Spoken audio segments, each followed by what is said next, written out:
When I came out of the closet, I thought my life would be easy. And if you are also out of the closet now, you're probably laughing because we understand when we come out in reality that life does not become easier. It simply becomes more authentic. Everything becomes more authentic. Your pain, your joy, your relationships, it all becomes more authentic. Coming out is not the answer to your problems. It's simply the next step in evolution for your life. But one reason I struggled when I came out was because I didn't feel like I belonged anywhere. I didn't belong in the community that I was in that said it was not okay to be gay. I didn't feel like I belonged in the gay community because I didn't know how to fully connect with other gay men and make deep, lasting relationships with other queer people. And that's sort of what I want to talk about in today's video. My name is Eric Feltus. I'm a life coach that helps other gay men to make friends, to build confidence, and to free themselves from shame.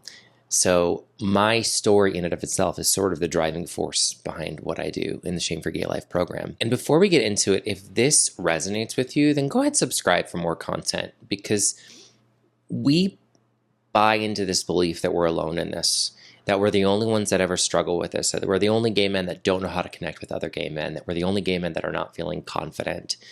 Because we look at pictures on social media, for example, and we think, well, everyone else is having a great time except for me. Forgetting that social media is just, well, first of all, it's not always honest, but second of all, it's just snapshots of the highs, but not the authentic lows as well. So that being said, subscribe for more content if this speaks to you.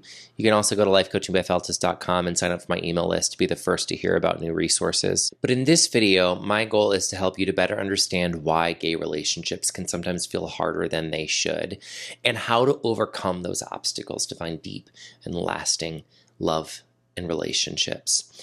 Why are we breaking it down into those two steps? One, acknowledging it; two, solutions to overcome it. And that's because acknowledgement is half the battle.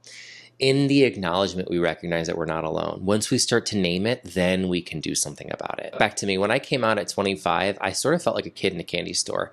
I didn't know how to behave in a candy store, but I just wanted to taste the rainbow, you know what I mean? And I did that a lot. And it really wasn't until the Shame Free Gay Life program that I started that I realized how important same-sex relationships are. I also realized that for so much of my out life, I had used sex as a shortcut for belonging, even though it just made me feel empty and less than afterwards. Don't get me wrong, I'm incredibly sex positive. There's nothing wrong with sex. But there is something unhealthy about it when it's the only thing we do in order to feel a sense of belonging with other gay men. And so I want to share with you 5 obstacles that me and so many of the men that I've worked with have struggled with, and solutions to those obstacles. Number 1, lack of role models. Many of us grew up without seeing examples of happy, long-term gay relationships, whether they're platonic or romantic. And that absence sort of shaped our expectations, and it's made it harder for us to imagine that love can last. To overcome that, actively seek out examples of thriving gay friendships and couples through your media, for example, through books, podcasts, this page, social media, or even real life. Surround yourself with proof that long-lasting gay love is possible. Number 2, shame. Shame is the belief that we are bad or broken, or that we need to do something in order to be good. We've all grown up in a society that told us that our love is wrong. That makes it difficult to be intimate. And that quiet belief that we don't deserve love is preventing us from having it. A solution to that is to do the work. There's a reason that my program is called the Shame Free Gay Life program. One thing you can try on your own is question some of that shame. First, acknowledge it. Oh, wow, I recognize that I feel like being gay is wrong. Even if I don't logically think it, maybe deep down I feel that. Ask yourself questions. What are you missing out on because of that shame? Or who would you be without that shame? These questions can help us to dig deeper. And if you don't want to do this alone, click the first link in my bio and set up a free 10-minute call with me. Let's dig deeper together. Number 3 is the over-sexualized culture. Between the media and our own community, Oftentimes we gather in bars, clubs, and sexualized spaces because that's where it was historically safe to exist. But sometimes this can make it feel as if casual sex is the only path. A solution for this: expand where you look for connections.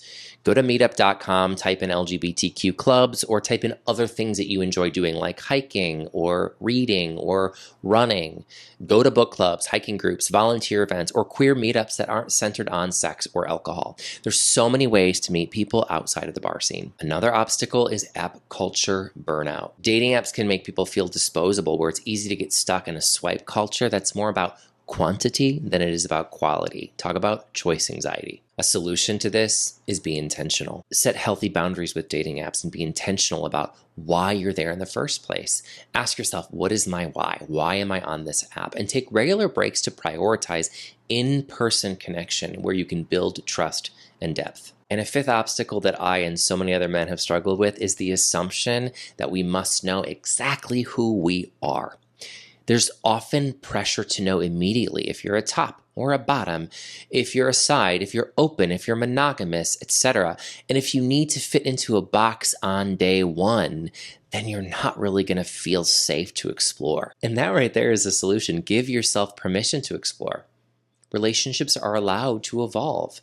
You don't have to have all the answers up front. You can co-create what works for you over time. And I'll admit, this fifth one is more about romantic and sexual relationships than it is about platonic relationships, but I want to say something else to that. If you are looking for friendships and connections beyond just sex, don't just surround yourself with people that you're attracted to, or people that you want to sleep with, or people that complement whatever label you put on yourself. Let's summarize those 5 lessons from those 5 obstacles.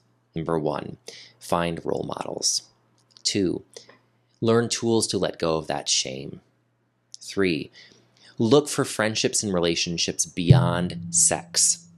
Number 4, be intentional about app culture. And number 5, look for relationships beyond labels. Once again, if this was helpful for you, go ahead and subscribe for more content. I release a video about once a week, more or less. So there's way more information out there for you. Go to lifecoachingbyfeltus.com as well to sign up for my email list, or simply click the first link below to set up a quick 10-minute call with me. I'd love to see how I can help you. And I want to leave you with this.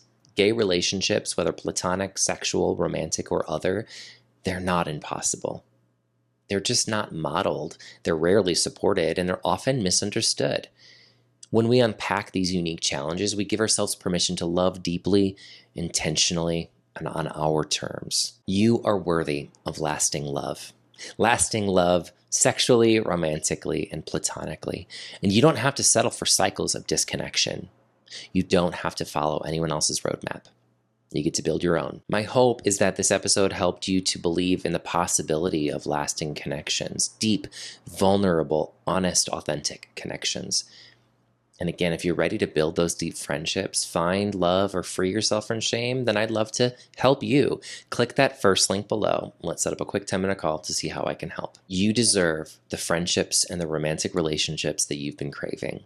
Let's find them together.